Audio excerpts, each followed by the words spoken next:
They called it civilization, they called it progress. But beneath the glossy rhetoric of flags and treaties lay a far darker reality.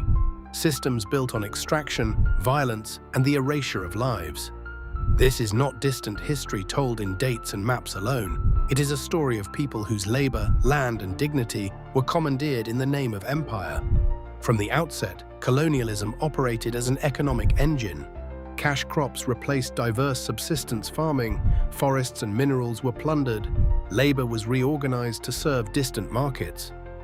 Once independent communities found themselves forced into new roles: tenants, conscripts, plantation laborers. Taxes and tariffs made survival contingent on producing for colonizers, not for local needs.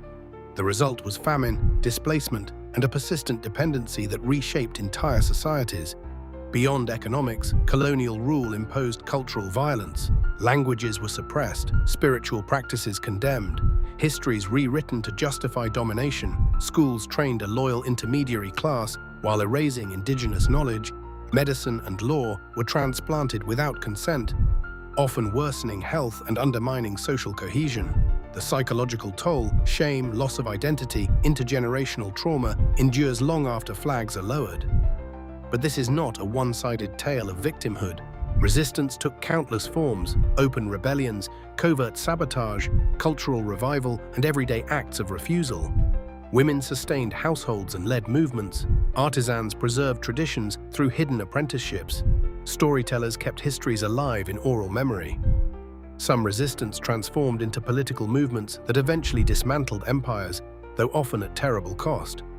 Understanding colonialism means recognizing both its hidden horrors and the resilience it produced. It means listening to voices long marginalized and confronting the structures that persist today: economic inequality, cultural marginalization, and contested histories. Only by naming what was taken and honoring how people resisted can we begin to imagine more just futures and ensure that the lessons of the past guide the work of repair.